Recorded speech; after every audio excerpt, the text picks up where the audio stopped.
यशायाह नबी का ग्रंथ अध्याय 35। जंगल और निर्जन प्रदेश आनंदित होंगे तथा अराबा मग्न होकर फूले फलेगा। केसर के समान उसमें डेरों कलियां निकलेगी। वो आनंद के ऊंचे स्वर से हर्षित होगा और आनंद मनाएगा। उसको लेबानोन की महिमा और कर्मेल तथा शारोन का वैभव दिया जाएगा। वे यहोवा की महिमा और हमारे परमेश्वर के ऐश्वर्य को देखेंगे। जंगल में मंगल होने की संभावना परमेश्वर यहाँ प्रोफेसी कर रहे हैं। हम सबसे पहले शब्द को देखेंगे, जंगल और निर्जन प्रदेश आनंदित होंगे तथा अराबा मगन होकर फूले फलेगा। जंगल और निर्जन प्रदेश आनंदित होंगे। ये जंगल प्रदेश और निर्जन है। निर्जन मीन्स कौन है? कोई वास नहीं करता है, लोग वास करने का योग्य नहीं है। ऐसे प्रदेश आनंदित होंगे तथा अराबा, अराबा क्या है बाइबल के अंदर? रेगिस्तान है, मरुभूमि है। अराबा मरुभूमि। अराबा मगन होकर फूले फलेगा। मरुभूमि में कभी फूले फलने वाले बात नहीं होता है। उसके अंदर कोई वृक्ष नहीं है, कोई से पेड़ पौधाएं होता नहीं है। इसलिए अराबा में ऐसा जीवन का संभावना नहीं है। परमेश्वर कहता अराबा मगन होकर फूले फलेगा। केसर के समान उसमें डेरे कलियां निकलेंगे। वह आनंद के ऊंचे स्वर से हर्षित होगा, हालेलुया, और आनंद मनाएगा। Praise the Lord. ये इस देश के लिए है, ये प्रोफेसी है। ये बाइबल तो लिखे हुए हजारों हजारों साल हो गया है।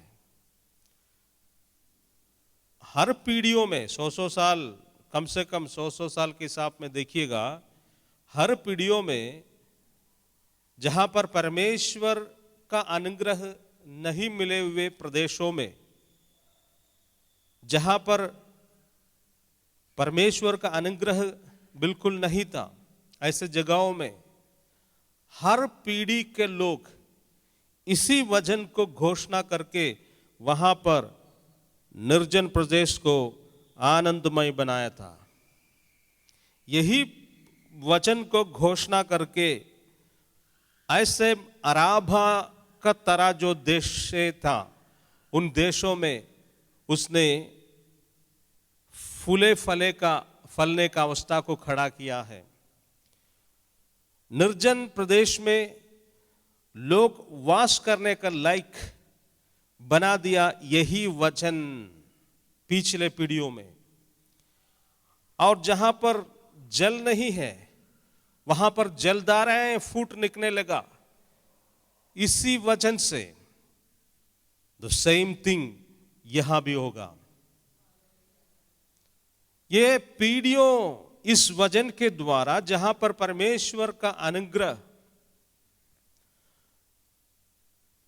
देशों में नहीं था, यही वचन अप्लाई करके उसने उन देशों में, उन जगहों में प्रभु का अनुग्रह से लोग वंचित था। कठोर था लोग का मन, भावनाएं, सोच विचार। ऐसा जगहों में एक जगह ऐसा है, चैप्टर 43 18 to 21 में हम लोग पढ़ने के समय वहां पर 3 कैटेगरी हम लोग कई बार उसको पढ़ के समझा है। वहां पर लिखा 20 को पढ़िए। वन पशु, हाँ गीदड़ और शुतुरमुर्ग भी मेरी महिमा करेंगे। कौन सा कैटेगरी है? वन पशु, बोलिए। वन पशु, हाँ गिदड़ और शुतुरमुर्ग। वन पशु, वाइल्ड एनिमल्स। वाइल्ड एनिमल्स आज चैनल्स में देखेंगे, वाइल्ड एनिमल्स को दिखाने वाला टीवी चैनल्स है। वहां पर उस पर देखिएगा तो पता चलेगा वाइल्ड एनिमल कितना खतरनाक है। उसके अंदर कोई दया नहीं, कठोर है। और दूसरा गिदड़ और शुतुरमुर्ग। गिदड़ अर्थात लोमड़ी। लोमड़ी सबसे बड़ा चालाक व्यक्ति है। आप जानता है लोमड़ी सबसे बड़ा चालाक जंतु है। और उसके बाद में शुद्ध मूर्ख को क्या कहेगा? ऑस्ट्रिच। मरुभूमि में होने वाला चीज है ये। ऑस्ट्रिच का अंदर दया नहीं है। उसको हिस्ट्री पढ़ेंगे तो आपको पता चलेगा। ऑस्ट्रिच जो है अंडा देता है, उसके बाद जंगल में ही, वो रेगिस्तान में ही छोड़ के चले जाता है। कोई ऐसा पक्षी नहीं है कि अंडा देने के बाद उसको संभालता नहीं है। कौवों को आप देखिए, उस अंडा देने के बाद कौवा उसको ऊपर बैठ करके कितना ख्याल करता है और कैसे बच्चों को जन्म के बाद भी उसे सुरक्षा देता है। लेकिन ऑस्ट्रिच ऐसा एक पक्षी है, जैसे बाइबल में जॉब का किताब में लिखा हुआ है, उसका कोई दया नहीं है। सबसे दयाहीन पक्षी परमेश्वर ने जो बनाया है वो ऑस्ट्रिच है। उसका सबूत हम वहां से देखता है कि वो अंडा देने के बाद अंडा रेगिस्तान में ऐसे छोड़ के चले जाता है। उसका कोई दया अपने बच्चों के ऊपर नहीं है। बहुत बड़ा एक चुटकुला और कहानी भी है कि ऑस्ट्रिच का अंडे को बचाने के लिए हाथी गया था दया करके। ऑस्ट्रिच से बड़ी दयालु हाथी है। एक हाथी देख रहा था ऑस्ट्रिच अंडा दिया है रेगिस्तान में। हाथी दूर से देखा, अंडा देने के बाद ऑस्ट्रिच कोई दया नहीं कर रहा, चला गया। उस समय यह एनिमल जो हाथी को बहुत दुख लगा और उसने जो सोचा कि मैं उसको रक्षा करूंगा, और उसने धीरे धीरे उसके पास गया, वो अंडा को ऐसा क्लियर कर दिया ट्रैक, उसके ऊपर बैठ गया और उसको हम संभालेंगे ऐसे करके। आप समझ सकता है उसके बाद क्या सत्यानाश उसके नीचे हुआ होगा। हालेलुया। फिर भी देखिए हाथी को कितना दया है। ऑस्ट्रिच बिना दया का पक्षी है। योग की किताब में कितना में बोला? शुद्ध मुर्गी के पंख आनंद से फटफटाते हैं, परंतु क्या ये डाइने और पंख ममता को प्रकट करते हैं? क्योंकि वो अपने अंडे भूमि पर छोड़ देती और उन्हें धूल से सेती है, और वो भूल जाती है कि कोई पैर उन्हें कुचल देगा अथवा कोई वन पशु उन्हें रौंद डालेगा।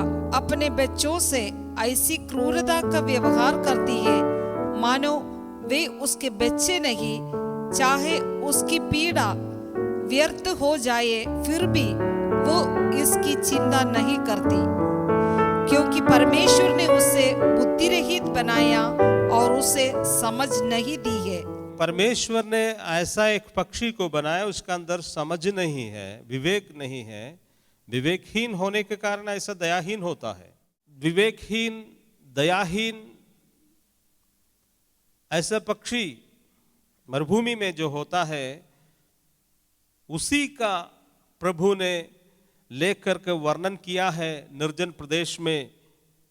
यशायाह चैप्टर 43 उसका 18 और 20 का अंदर में लिखा हुआ है, ऐसे जिसका मनोगति है, सोच विचार है, दिल की अवस्था है, मन की अवस्था है, उन व्यक्तियों का जीवन में परमेश्वर छुटकारा लाएंगे। ये तीन जो कैटेगरी परमेश्वर ने जहां पर बोला है, एक वन पशु, वाइल्ड एनिमल, उसका कोई दया नहीं होता है, फाड़ खाता है एक दूसरे को। गिदड़ लोमड़ी है, फॉक्स उसका वो सबसे बड़ा चालाक होता है, क्लवर। इस तरह का जो बुद्धि जिसका चलता है, वह सोच विचार चलता है, दिल जिस इस कंडीशन में है, किसी को फंसा करके काम निकालने, उससे ज्यादा कुछ होता नहीं है, ऐसे दिल वाले। शुद्ध मूर्ख, दयाहीन दिल के मालिक, और वन पशु क्रूर मनोभाव, क्रोध, गुस्सा, बदला, उसी से फिर हत्या, दुष्टताएं, सारे काम ऐसे हृदय से निकलता है। ये 3 जंतु और जीवी को परमेश्वर ने दृष्टांत के रूप में बताया। ऐसे जिस जंतु का स्वभाव का गुण के जैसा मन का अवस्था है, ऐसे मनुष्य का जीवन को परमेश्वर बदल डालने वाला है।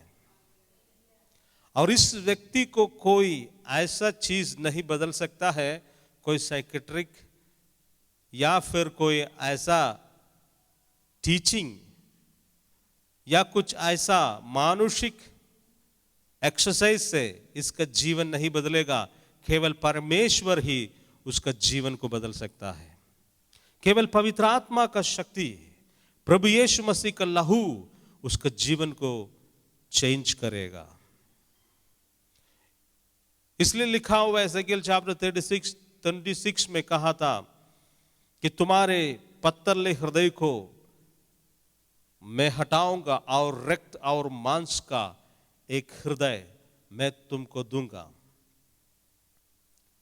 अब इस निर्जन प्रदेश में चेंजेस जब आता है, आएंगे, या फिर जहां पर मरुभूमि में परमेश्वर ने उस मरुभूमि को अंदर से राजमार्ग को तैयार करेंगे, सुपर हाईवे जंगल में, तो कैसा चलेगा? वैसे ही ऐसे मनुष्य का जीवन को परमेश्वर बदलने पर है। वो किया है, आज तक दुनिया में किया है, आज भी करता है और आगे भी करेंगे।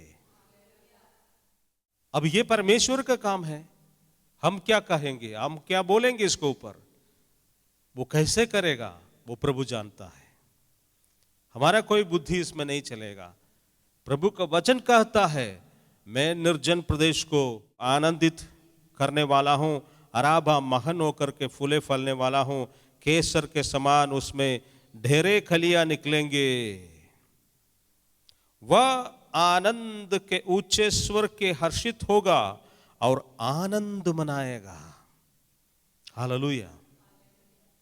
ये किसके विषय में परमेश्वर बोल रहा है? कोई प्रदेश के विषय में, कोई जगह के विषय में बोल रहा है क्या? बिल्कुल नहीं। ये मनुष्य का हृदय में, हृदय के विषय के बारे में परमेश्वर बोलता है। ये मनुष्यों के विषय में बोल रहा है। मनुष्य का हृदय का विषय में परमेश्वर बोल रहा है। ये कोई प्रदेश और मरुभूमि, ऐसे कोई मरुभूमि नहीं है। मरुभूमि जैसे दिल वाले का जीवन को यीशु बदलेंगे, परमेश्वर बदलेंगे। ये पवित्र आत्मा का काम है। और उस व्यक्ति को जीवन जल नदियों से पीने के लिए परमेश्वर अवसर देगा। इसलिए उस स्त्री से यीशु मसीह ने कहा था, आज जो जल जो तू पीता है, इस कुएं से, ये जल पीने से तुमको प्यास और भी लगेगा, लेकिन जो पानी मैं तुमको पिलाने पर हूं, उस पानी को पियोगे तो तुमको कभी प्यास नहीं लगेगी। एक बार यीशु मसीह से एक बूंद भी पवित्र आत्मा का पानी पीने का अवसर मिलता है जिस जीवन में, वो जीवन फिर कभी संसार को नहीं प्यार करेंगे। वो जीवन कभी फिर संसार का पानी का इच्छा नहीं करेगा, क्योंकि यीशु मसीह का जीवन जल का पानी हमें स्वांदना और संपूर्णता प्रदान करता है। हालेलुया। इसलिए परमेश्वर ये प्रोफेसी, इसलिए मैं बोल रहा हूं, ये सदियों का पहले, हजारों हजारों साल पहले लिखे हुए वचन है। ये सैकड़ों साल पहले लिखे हुए वचन है। ये वचन ऐसे जगहों में, जिस जगह में परमेश्वर को लोग नहीं प्यार करता था, क्रूर मनोभाव में, अधर्म और भ्रष्टाचार में जिस जगह चलता था, जहां पर जिस जगह में लोगों को दिल में प्यार और करुणा नहीं था, काम करना, खाना पीना, मौज मस्ती करना, इससे ज्यादा कुछ समझता नहीं है। दूसरे को कुछ भी नुकसान हो उससे कुछ लेना देना नहीं है, अपना ही पेट भरे, अपना ही पैसा परिवार में आए, अपने ही मकान बनते जाए, हम ही गाड़ी खरीदे, हमारा ही बच्चों को स्कूटर रहे, बाकी को रहे कि नहीं रहे कोई परवाह नहीं। इसलिए अधर्म का कमाई से खुश होने वाला एक जनता के विषय में परमेश्वर बोल रहा है। अधर्म का कमाई से खुश होने वाला एक पीढ़ी के विषय में परमेश्वर बोल रहा है। मनुष्य को परमेश्वर कमाने के लिए आशीष दिया है, परंतु कमाने का दो तरीका होता है, एक अधार्मिकता से कमाता है, एक धार्मिकता से कमाता है। धार्मिकता से कमाने वाले का शरीर और उसका आयु और उसका पीढ़ियों को परमेश्वर सुरक्षा देता है। जो अधार्मिकता से कमाता है उसका पीढ़ियां बने नहीं रहेंगे। इसलिए यह बहुत इंपॉर्टेंट बात है जिसका कमाने का विषय, मनी मैटर, परमेश्वर से सीधा सीधा रिलेट करता है। जिसका जीवन में मनी मैटर में सफाई नहीं है, साफ नहीं है, शुद्धता नहीं है, वो व्यक्ति उस लोमड़ी का तरह है। यहां पर बोला शुद्ध, क्या बोलता है, गिदड़। उसको केवल एक ही दुनिया जानता है, उस दुनिया में केवल पैसा है। किसी को कुछ एक ही दुनिया जानता है, उस दुनिया में केवल गाली गलौज है।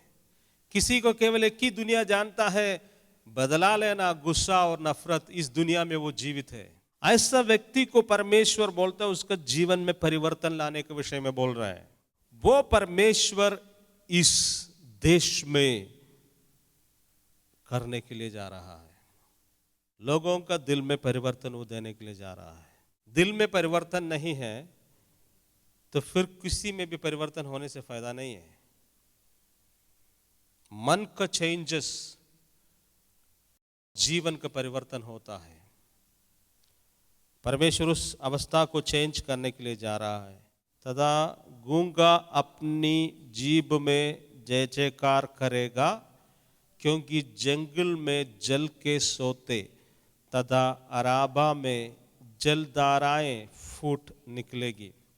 इधर ध्यान दीजिए, यशायाह के ग्रंथ में आप कंफ्यूज होने का संभावना है। कई बार अराबा में जलधारा भी बोला है, अराबा में राजमार्ग भी बोला है।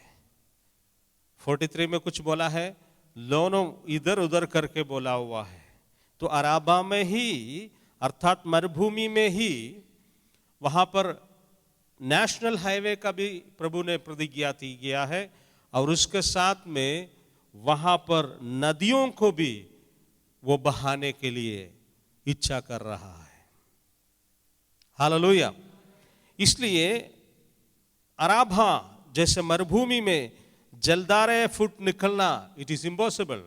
इसलिए परमेश्वर का पवित्र आत्मा इस वचन को इस देश में जरूर पूरा करेगा।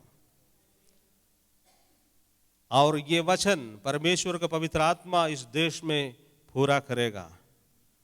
उस दिन रजिस्टर में नाम चढ़ाने वाला लोग चर्च मेंबर नहीं होगा, परंतु स्वर्ग में नाम चढ़ाने वाले उस दिन परमेश्वर का और हाथ उठाते हुए हर्षानंद करेगा और परमेश्वर का साथ मगन होगा। रजिस्टर वाले के लिए तकलीफें होंगे, दशमांश वाले के लिए तकलीफें होंगे, परंतु दशमांश से सबसे बड़ा दशमांश अपना दिल देने का होता है। आपने दिल नहीं दिया है, दिल के क्षेत्रों को हमने सरेंडर नहीं किया है। बाहरी वस्तुओं को परमेश्वर के सामने फेंकने से कोई फायदा नहीं, क्योंकि परमेश्वर भीख मांगा नहीं है। आपके घर के सामने आता है, पैसा दीजिए पैसा दीजिए। वो आपसे अपना जीवन को चाहता है, आपको दिल को चाहता है, आपका जीवन उसके हाथ में देने के लिए बोल रहा है। उसके पास बहुत पैसा है, आप जो पैसा खर्चा करता है वो भी उसी का होता है। उसी को लौटा करके बोलता है आपको उद्धार दो पैसा से उद्धार नहीं होता है, अपने जीवन को समर्पण करने से उद्धार मिलता है। हालेलुया। वो पैसा नहीं दिया है तो आप पैसा कैसे दे सकता था? तो पैसा भी उसी का है, तो उसी को पैसा लौटा करके हम उद्धार का जगह को फिलअप करना मुश्किल है। उद्धार का जगह और परमेश्वर का अभिषेक की जगह कोई मेटीरियल थिंग्स दे करके हम खरीद नहीं पाएंगे। हालेलुया। उसके लिए दिल देना ही पड़ेगा, आपको जिंदगी देना ही पड़ेगा, तब प्रभु वास करेंगे। हालेलुया। तब तो बताओ गरीब क्या देगा प्रभु के लिए? धनवान बहुत पैसा दिया तो गरीब क्या दे सकता है? उसके पास तो पैसा है ये नहीं है, उसके पास केवल दिल है, वो दिल दे रहा है। हालेलुया। इसलिए परमेश्वर का ये वचन आज यहाँ पर घोषित किया है, और ये इसलिए घोषित किया है केवल कि आप अपने जीवन में इसको समझने के लिए नहीं, परंतु ये एक प्रोफेसी है इस देश में प्रभु ने अपने समय पर आने वाला दिनों में करने पर है, और प्रभु निश्चय अपने समय पर उसको पूरा करेंगे।